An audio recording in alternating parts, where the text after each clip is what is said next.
کیا آپ Pakistan stock exchange سے پیسے کمانا چاہتے ہیں یا آپ پہلے سے کام کر رہے ہیں اور آپ کافی لاس میں ہیں؟ تو یہ کورس آپ کے لیے ہے۔ اس میں تمام چیزیں سکھائی جاتی ہیں جو آپ کے سامنے لکھی ہوئی آ رہی ہے۔ آن لائن کورس ہے، گو ٹو میٹنگ اپلیکیشن کے ذریعے اسے اٹینڈ کیا جا سکتا ہے۔ 3 ہفتوں کا کورس ہے، 9 کلاسز ہیں۔ اس 9 کلاسز کی ریکارڈنگ بھی فراہم کی جاتی ہے۔ اس کی لاسٹ ایڈمیشن ڈیٹ 27 فروری، 28 فروری سے کلاسز سٹارٹ ہو رہی ہیں۔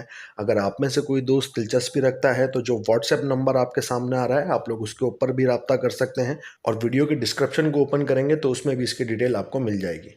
اب ہم بات کرتے ہیں کچھ شارٹ سیل کے حوالے سے کہ لوگ کہتے ہیں کہ جی شارٹ سیل کا کیا مذہبی پوائنٹ آف ویو ہے۔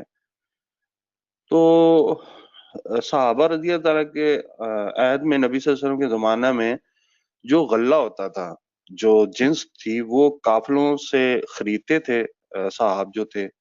تو آپ ان کے پاس، یعنی نبی صلی اللہ علیہ وسلم ان کے پاس کوئی آدمی بھیج کر وہیں پر جہاں انہوں نے غلہ خریدا ہوتا تھا، اس غلے کو بیچنے سے منع فرما دیتے اور اسے وہاں سے لا کر بیچنے کا حکم ہوتا جہاں عام طور پر غلہ بکتا تھا۔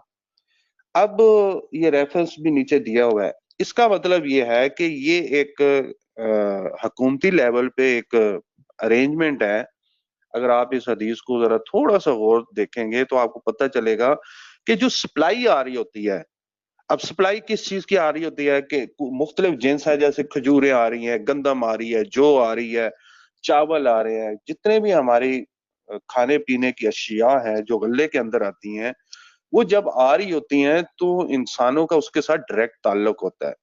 اب وہ جو فارمر ہے جو اس کو لے کے آ رہا ہے اور وہ منڈی کی طرف رخ کر رہا ہے، تو یہ جب اس کو راستے میں ہے، اس کو جب انٹرسیپٹ کر کے اس میں سے اپنا وہ نکالا جائے گا، مال نکالا جائے گا، تو وہ جو درمیان کا بندہ ہوتا ہے وہ مڈل مین کہلاتا ہے، مڈل مین کہلاتا ہے، یعنی درمیانی آدمی۔ اب جب وہ درمیان کا بندہ بیچ میں جتنے بندے بڑھنا شروع ہو جاتے ہیں تو وہ جو کسٹمر تک پرائس پہنچتی ہے اس کے اندر اچھا خاصا اضافہ ہو چکا ہوتا ہے، کیونکہ وہ تو اپنا بیچ میں ڈالتا ہے، پروفٹ ڈالتا ہے۔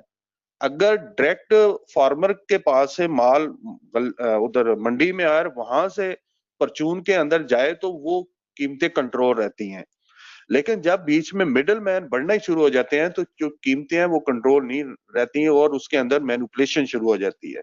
تو ایکچولی اس چیز کے اوپر جو ہے ہمیں مذہب کی طرف سے یہ کہا گیا کہ جب سپلائی چین آ رہی ہوتی ہے تو آپ کو اس میں راستے میں جا کے ان کے ساتھ سودے نہیں کرنے ہوتے ہیں، بلکہ ان کے ساتھ منڈی میں جا کے یہ کام کرنا ہوتا ہے۔ جیسے مثال کے طور پہ منڈی میں ٹرک آ رہے ہوتے ہیں، پھلوں کے ٹرک آ رہے ہیں، اب میرے پاس پیسہ ہے، میں اس کو راستے میں روک لیتا ہوں کسی پوائنٹ پہ اور وہاں پہ سودا کر دیتا ہوں، اسے کہتا ہوں اچھا یار اتنے کا تو پیسے لے لے اور یہ سارا ٹرک میرا۔ اب میں یعنی کہ منڈی، وہ جو فارمر جو مال کو لے کے آ رہا ہے منڈی میں وہ پہلا مڈل مین ہوں گا جو اس کے اندر انٹر ہوگا۔ اب آگے کوئی اور میرا ساتھی مجھے مل جائے گا، وہ میرے سے اس طریقے سے لے لے گا، اور اس طریقے سے جب جو جنس ہے جب وہ منڈی تک پہنچتی ہے اس سے پہلے اگر 2-3 اس کو مڈل مین پڑ گئے تو پرائز منڈی کے اندر شوٹ کر جاتی ہے، تو چیزیں کنٹرول نہیں رہتی۔ اب اگلی جو حدیث ہے جو نبی کریم صلی اللہ علیہ وسلم نے فرمایا ہے کہ پوری طرح اپنے قبضہ کرنے سے پہلے سے بیچنے سے منع فرمایا ہے۔ اب یہ جو چیز ہے یہ ہمیں ہمارے اس سٹاک ایکسچینج کے اندر ہمیں یہ چیز سمجھائی جاتی ہے کہ دیکھیں جی وہ T+2 ہے اور شارٹ سیلنگ ہے اور فلاں فلاں ہے۔ دیکھیں T+2 صرف پاکستان کے اندر نہیں ہے بلکہ انڈیا کے اندر بھی T+2 ہے۔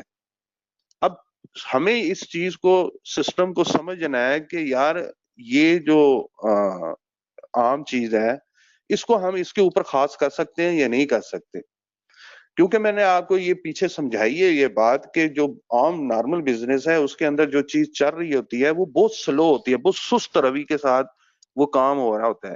مارکیٹ کے اندر، سٹاک ایکسچینج کے اندر یہ جو پروسیس ہے بہت فاسٹ ہوتا ہے، بہت تیزی سے سر انجام دیا جا رہا ہوتا ہے۔ یہاں پہ چیزیں آ رہی ہوتی ہیں، بک رہی ہوتی ہیں، اور پرائزز کے اندر فلکچویشن جو ہے اس کی جو ریشو ہے وہ انتہائی ہائیسٹ ہے۔ اب جب ہم کرتے ہیں اپنا آرڈر ایگزیکیوٹ کرتے ہیں تو وہ ہمارے اکاؤنٹ سے وہ پیسے کٹتے ہیں اور ہمیں میسج آ جاتا ہے بروکر کی طرف سے کہ یہ آپ کی جو ٹریڈ ہے وہ ایگزیکیوٹ ہو گئی ہے. اب وہ آپ کا اس کے اوپر قبضہ ہو گیا ہے. یہ اسی طریقے سے ہے جیسے ہمارے پاس پہلے کرنسی نوٹ ہوتے تھے, پہلے چاندی کے سکے, سونے کے سکے ہوتے تھے, پھر وہ سکے ختم ہو گئے, اس کی جگہ پہ پیپر کرنسی آ گئی. اب پیپر کرنسی ہے وہ بھی اب ایسا ایسا ڈیلیٹ ہوتی جا رہی ہے اور ریپلیس ہو رہی ہے ڈیجیٹل کرنسی کے اوپر. آج آپ جب اپنا ایزی پیسہ یا جائز اکاؤنٹ کا کام کرتے ہیں, اس کے اوپر اماؤنٹ آپ پیسے بھیج رہے ہوتے ہیں, آپ تو نمبر آف اماؤنٹ بھیج رہے ہوتے ہیں. مثال کے طور پہ آپ اپنے کسی کو کوئی اماؤنٹ بھیجتے ہیں, جیسے فدا بھائی کو آپ نے اپنی فیس بھیجی تو آپ نے پیسے بھیجے, آپ نے تو ان کو بھیجا نمبر آف اماؤنٹ بھیجی ہے. اسی طریقے سے جب آپ اپنے اکاؤنٹ سے کوئی موبائل کا کوئی پیکج لگاتے ہیں تو آپ کو پیسے پے کرتے ہیں, اب number of digital amount pay کر دیتے ہیں. تو چیزیں جو ہے وہ انتہائی فاسٹ ہوتی چلی جا رہی ہیں. ہم سلو ہیں, ہم سست ہیں, ہم وہیں پہ کھڑے ہیں, ہم وہیں پہ کھڑے ہیں. چیزیں انتہائی آگے کی طرف جا رہی ہیں, ہم استعمال بھی کرتے جاتے ہیں اور ساتھ ہم شک شبہ. اب یہ کیا ہے, یہ ہے پازیٹیو تھنکنگ اور نیگیٹو تھنکنگ, کیونکہ ہم کلیئر ہی نہیں ہے, ہماری سوچ کنسپٹ سب کچھ گڈمٹ ہو رہا ہے. تو جب یہ گڈمٹ ہے تو ایکشن کبھی بھی درست نہیں ہوگا, رزلٹ تو پھر کسی صورت نہیں نیچے آپ کو صحیح ملے گا اور بس پھر بیڑا گرک. تو اس چیز کو آپ نے اچھی طرح سے سمجھنا ہے کہ وہ جو T+2 ہے وہ ایکچولی اس مارکیٹ کا, یہ اسٹاک ایکسچینج کا ایک طریقہ کار ہے کہ کیونکہ ایک ہیوی ایک ڈیٹا آ رہا ہوتا ہے بروکر کے تھرو اس کے پاس NCCPL کے پاس, اور وہ NCCPL کو اس ڈیٹا کو کمپائل کر کے پھر اس کو ان کے نام ٹرانسفر کر کے اس کو دیتے ہوئے 1-2 دن 3 دن لگ جاتے ہیں.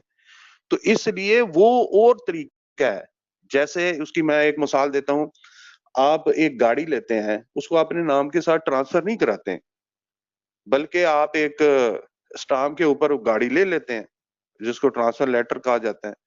اب گورنمنٹ کیا کہتی ہے, وہ کہتی ہے یار آپ اس کو اپنے نام کرائیں. کیوں کرائیں گے؟ کیونکہ جب یہ کرائیں گے تو ٹیکس جنریٹ ہوگا. تو وہ ایک انتظامی معاملہ ہے. لیکن گاڑی تو آپ نے ان سے لے لی, جیسے آپ ایک عید قربانہ آتی ہے, آپ جاتے ہیں, آپ جا کے وہ بکرا لیتے ہیں, گائے لیتے ہیں, مختلف چیزیں, آپ اس کو اپنے نام ٹرانسفر کرواتے ہیں؟ نہیں کرواتے ہیں نا. آپ جاتے ہیں, پیسے دیتے ہیں, لے کے آ جاتے ہیں, پھر اللہ کے نام پہ اس کو ذبح کر ڈالتے ہیں. وہاں تو کوئی نہیں کہتا یار اس کو نام ٹرانسفر کراؤ, تو اس کا فلاں چیز نکلواؤ, تو یہ کرو وہ کرو. تو ایکچولی اس چیز کو اچھی طریقے سے سمجھیں کہ وہ جو T+2 ہے وہ اور چیز ہے, اس کا اس کے ساتھ تعلق نہیں ہے جو ہم اس کو اپلائی کر دیتے ہیں, شریعت کو اس کے اوپر لگا دیتے ہیں. جب آپ کا ٹریڈ, آپ کے پیسے کٹ گئے, آپ کو میسج آ گیا, اب آپ اس کے مالک ہیں, تبھی تو آپ بیچیں گے مارکیٹ میں. یہاں پہ بیچ بھی رہے ہیں, خرید بھی رہے ہیں, اور پھر شک میں بھی ہیں, اچھا یار بتائیں یہ حلال بھی ہے حرام بھی ہے. تو جب یہ چیزیں آپ نہیں کلیئر کریں گے, اپنے مائنڈ کو, اپنی تھنکنگ کو نہیں, سوچ کو چینج کریں گے اور ریئلسٹک نہیں ہوں گے, تو کبھی بھی آپ کے ایکشن آپ کے سنکرونائزنگ ایکشن کے ساتھ نہیں کریں گے.